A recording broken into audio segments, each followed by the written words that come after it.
KissFM. Não deixe o rock sair de você. Salve, salve, ouvintes da KissFM. Aqui é o Hafa e hoje eu vou entrevistar o Richie Faulkner, guitarrista do Judas Priest, gente. Ó. E além do Judas, ele tem um projeto paralelo chamado Elegant Weapons. E eles vão lançar o primeiro disco nessa sexta-feira agora, dia 26, tá? E olha só, além do Richie, a banda conta com o Rony Romero, do Rainbow, o Dave Rimmer, do Uriah Heep, e o batera Chris Williams, do Accept. Bora conversar com ele, então? Vamos que vamos. Hi, Richie. How are you, man? Hafa, obrigado. Nice to be here, man. Thanks for that great introduction, brother. Very good. Richie, we plan to invite you for this interview by email, but the Priest manager told me you usually do not check your emails. Is that correct? I'm not from them, apparently. Yeah, the story is, it's a true story. I deleted them by mistake right at the beginning when they were trying to contact me for the Priest gig. Luckily, they called me, like you guys are doing. They called me as well. They chased me up and I got to talk to them. And I'm talking to you today because that happened. But initially, yeah, I deleted the emails. You know, luckily, it turned out this way, you know. Nice. It was meant to be then. Exactly. Yeah, it's one of those things that happened that, dude, I didn't know who the Priest management were, so I just thought it was a spam email and I just deleted it, you know. So, you know, what can I say? Yeah, of course. Well, let's start talking about your new project. What people expect from Elegant Weapons? Well, obviously, it's a band that I've put together. I spearheaded it. You know, I wrote the stuff, and you know, we're moving on. Obviously, as a band that I've put together, but it's heavy, it's melodic. Obviously, it comes from, you know, we're all influenced by the bands that we play with, as you mentioned. You know, Priest, Accept, Uriah Heep, Ronnie sung for you know, Rainbow and Michael Schenker Group. So we're very much influenced by bands of the 70s, 80s, some of the 90s, but we're very aware that it's 2023. Sure. And so we want to be modern sounding, but with those influences shining through. We're very proud of those influences, and we don't want to hide them. So it's a modern sounding band with some influences that we all know and love. That's what the band's about. Great, great. And your new album, it's called Horns for a Halo, and it's basically it refers to the good and the bad that we might do as human beings. You know, we all do good things, we all do bad things, but it's you know, we don't let the bad things define us. You know, and when we turn up to the pearly gates or whatever you believe in, are they going to see our horns or our halos? And that's the question. That's great. Perfect. Perfect. I heard that you used only one flying V through Marshall Plexi. That should be fun, doesn't it? Dude, that's all you need, really. You know, there's lots of effects you can use and different amplifiers and different guitars for different textures. But to be honest, that's all you need is a Gibson Flying V and a Marshall Plexi at the end of the day. Everything's trying to sound like that, really. No, but you know, it's whatever works for the record. You know, I've been in situations where you can have different effects and you try out different guitars for different textures, as I said. But for this record, it was inspiring for me to use a guitar that felt and sounded like that. It ticked all the boxes sonically, and the amplifier did as well. So I just went with that approach, and it seemed to work out perfectly. Great. How long did it take? That's a good question. I think I started recording, it was early 2021. We started putting the drums down, and I think Ronnie recorded the vocals in September of 21. So most of it was done, you know, it wasn't all done together. So it started in January. The guitars were done, the bass was done, you know, I'm guessing here, you know, February, March, April, you know, and then the vocals were done a bit later. And then we went out on the road with Priest a bit later that year. Then I had a health thing, so that put it back a little bit. But most of it was done in the first half of 2021. Great. And the creation process? The creation process, I mean, I've had some of these ideas floating around for years, you know, like maybe 2017, you know, I'm always writing riffs. I'm always writing. I'm in the studio at the moment. This morning before I got on the phone to you, you know, I've got the guitar in my hands. I'm putting down some riffs. So some of these songs, they weren't finished, but the ideas for the songs have been around for a couple of years. And it was actually during the pandemic that I could actually get the time to sit down and get all these ideas together and finish them or write new ones. You know, I had the time to be able to do that. So they've been around for quite a while.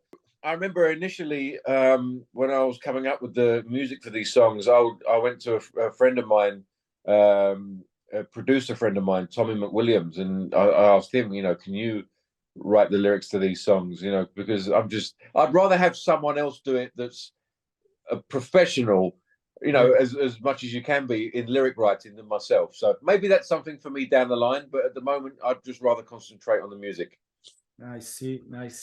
Yeah, and if you had to do the whole album, which would be the worst part for you? The lyrics or the drum beats or something like this? Definitely the lyrics. I'm not it's a challenge for me to, you know, I don't know, it just sounds, if someone else writes the lyrics, it sounds better to me.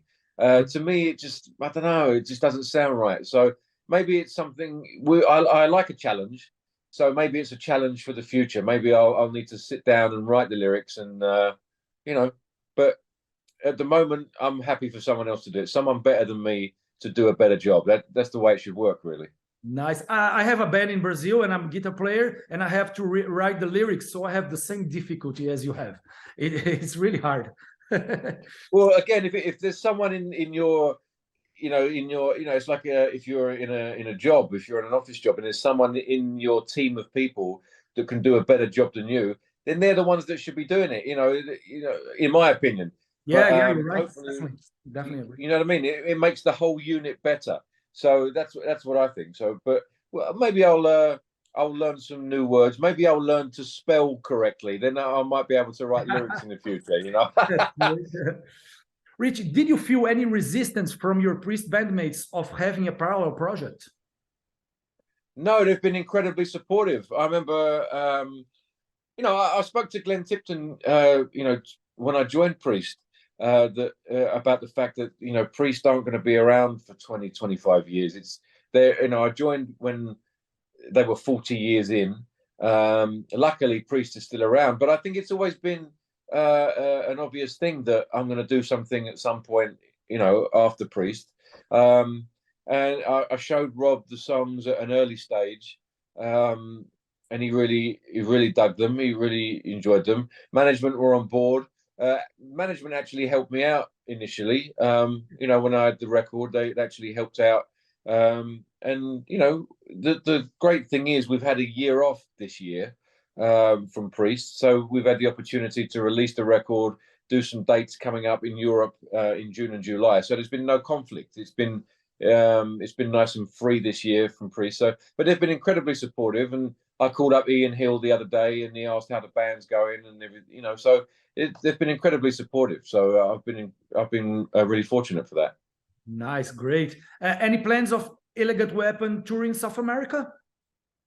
Oh man, I'd love to do that. So we've got some dates coming up, as I said, June and July in Europe, but hopefully, you know, following on from that, we're looking for opportunities beyond that. So maybe the States, maybe South America, maybe Asia. So any opportunities we get, we'll definitely let you guys know. Great. That's it. You should come here, man. Oh, it'd be great. I mean, South America has been great to Priest over the years. It's been great to me since I've been in Priest. So I'd love to come down and celebrate some new music with you guys. And yeah, definitely watch this space. I'd love to come down there. Great. And don't forget an interview on the radio studio, okay? On KissFM studios. We're waiting for you there. You'll get the exclusive, you get the interview, my friend. Don't worry about it. That's great. Richie, can you tell us about your daily routine when you're not on tour? Like what you like to do, not related to music? Well, at the moment, my daily routine is this. I've been getting up at 8 o'clock in the morning and doing this from 9 o'clock. So, but that's all part of the job, so to speak. We've got the record coming out on Friday, so this is part of it. But usually I go in the studio. As I said, I've always got a guitar in my hands. I'm always writing stuff, putting stuff down. You never know when ideas are gonna, be used. You might, I can't even talk. You might put an idea down on your phone or whatever, and you can put that down in the recording studio, and that might resurface on a Priest album or an Elegant Weapons song or an album. So you never know when those ideas are going to be needed. So I'm always banking those. I think it was David Lee Roth. He called it banking. You're banking the ideas. You're putting those ideas in a bank so that when you need them, you can just take from the bank. I'm always doing that. I'm at home at the moment, so I've got my daughter. She's almost 3 years old, so we play a lot. We play in the garden with the dogs. But a lot of it at the moment we've been recording videos for Elegant Weapons. We've been doing a lot of promo for Elegant Weapons. I've been doing some, recording and stuff. What else do I do? I collect guitars and guitar amplifiers. That's a good one. That's a good one. I could imagine that. Of course, a plumber can never have too many wrenches, my friend. You know what I mean? So I do that kind of stuff. Yeah, just normal stuff. I'm just a normal dude, really. Football? You're a football fan or something? I am. I used to be a bigger football fan when I used to live in the UK. I've got out of it. I don't keep in contact with it as much as I used to. But we were just in South America in December, and the World Cup was going. So that was a big deal. I don't think Brazil done too well this time around. Don't tell me about it. I know. We've noted England. England never do as well as they should. It was better than us. That was better than us. But it was electric. I remember we were in Argentina, and I think they won the semi-final and got into the final, and we had a show that night in Buenos Aires, and it was a sold out show. They got into the final that day. The atmosphere was just unbelievable. It was one of the best shows I've ever done because of the atmosphere, because of the football. It was just brilliant. It has nothing to do with us, but you had football and Judas Priest on the same day in Buenos Aires. It was just unbelievable. You can imagine.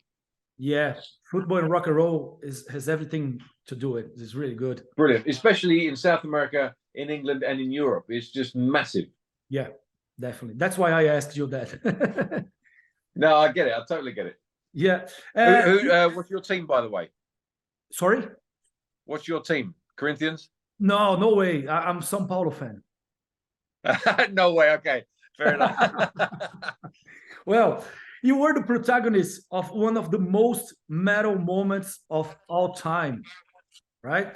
2 years ago, you simply had an aortic aneurysm on stage while playing Painkiller, and you finished the damn song. How is that possible, man? I don't know. I honestly don't know. I think, in all honesty, I didn't know what was happening. I think if I had known what was happening, I didn't know anything about the condition. So I think if anyone, why would I know about that? It's not anything we're really aware of, and I think people should be more aware of it. I thought it was a heart attack, but what I did know was that there were 30,000 people in front of me. I was there to do a duty. I was there playing a song. I was there as part of a legendary band, and I was there to finish that song and finish the set. That's what I knew. So that's what I did. Maybe it was stupid. Maybe it could have killed me, but it didn't. I beat the Reaper that night, so all's well and good. Yeah, but it was definitely. It was one of those moments, man. It was, I don't know what to say. It was I just carried on because that's what I knew and and afterwards, I was fortunate enough to get off stage. There were medics there. We had ambulances. They took me to the hospital. The hospital was only 3 miles away, and it was just an incredible coincidence. There were so many coincidences that night that saved my life. It was just unbelievable. So I'm just happy to be here talking to you now about it, Yeah, I saw your performance yesterday on YouTube while you're having your condition. And the comments are spectacular. Like, you're a god of metal, and brilliant, brilliant. Well, again, like, I mean, I didn't have anything to do with it. It was just one of those things that happened in life. I mean, it's a good story for sure, but it was a bit scary at the time, and it turned my life around. And again, people go down and they don't usually get up from that sort of stuff, or they don't make it to the hospital. Like 80% average doesn't. Yeah, I was really, really lucky. And I think one of the contributing factors was that our adrenaline, we were playing, so our adrenaline was high, and it gave me the adrenaline to make it to the next stage, to get to the hospital. And so literally, because we were playing, it contributed to saving my life. So you could say heavy metal saved my life. Metal saves lives. Hashtag. There you go, man. That's a beautiful thing. And by the way, some people said that if you were playing a Dream Theater song at the moment, you wouldn't be any chance. You wouldn't have any chance, right? That's a good point, actually. Yeah, because it was too long. That's a great point. Yeah, absolutely. It was one of those. It was that song. It was the last song of the set. We had a short set that night, so Metallica were playing after us. So usually we have an hour and 40. I think it was only an hour that night. So if we had a longer set, I would have kept playing, and I wouldn't. If it had happened, I would have gone down. I wouldn't have got up. So luckily we had a short set, and that song ended when it did, and I was able to get it. It's literally, if it was a couple more minutes, we might not be talking. It's that intense. So yeah, just incredibly grateful and fortunate to be here talking about new music, new tours, new albums, and just talking in general. I'm just incredibly grateful. Yeah, that's what we call fate. Dude, absolutely, man. And the support system I've had at home, and the medical guys and girls, the surgeons and the doctors, nurses, they were unbelievable. I mean, they saved my life, man. I mean, they bypass your heart. They turn your brain off. You're literally dead. They freeze you down to a certain temperature. You're dead. You're technically dead. So they saved my life. They brought me back, and what can you say? Everything since then has been a bonus, and you count your blessings every day. To finish, you mind if we team up the best band of all time, like a classic formation, dead or alive musicians? Yeah. I know it's hard, but let's try. Okay. For the vocals, who'd you choose for vocals? On vocals, I'm going to say Dio. Dio, of course. Yeah. On lead guitar? Dead or alive? Yeah. Is it 2 guitars? Yeah. Man. Okay, we're going to go with 1 dead and 1 alive. So on stage left, we're going to have Randy Rhoads. Cool. Nice. On stage right, we're going to have Michael Schenker, because nice. I think they'll work well together. I think they've got the neoclassical thing. The Marshalls would explode. Yes. Bass I was going to say Jimi Hendrix, but I think Randy and Michael would work really well together with Dio. Yeah. Bass player, I'm going to say Cliff Burton. Nice. And on drums, I'm gonna say, oh man. Pretty hard, I know. I'm gonna say, I don't know. I'm gonna go with Alex Van Halen, just because I need to pick someone. Cool. Nice. It'll be a dream team, doesn't it? Yeah, I think so. I mean, there's so many. You could put Dimebag Darrell in there. You could put Hendrix in there. There's so many. You could change all of those around. You could put Bon Scott in there on vocals. I mean, we could do so many dream teams. But just to, if we had to do one now, let's go for that. Yeah, imagine this band would be amazing, of course. Well, Richie, any final considerations? Well, I think we've covered quite a lot of ground. We're looking forward to getting out touring. We're touring next month. So the record comes out on Friday and we're touring. We head out for Europe early next month. We're going to do some dates with Pantera. We're going to do some festivals. And as I said, hopefully we can get down to South America at some point. So yeah, we're looking forward to getting out to the fans and playing some rock and roll and sharing some great moments with the fans. And hopefully we'll get down to Brazil soon. Okay, Richie, it was a pleasure talking to you. I'm a big fan and amazed. Thank you very much for your kindness. It's a pleasure, man. Take care now. Have a good day. Hope we see each other. We meet each other somewhere. Okay? Hopefully, bro. Hopefully. Okay. Take care now. Hi there, everybody. This is Richie Faulkner from Judas Priest and Elegant Weapons. KissFM, não deixe o rock sair de você.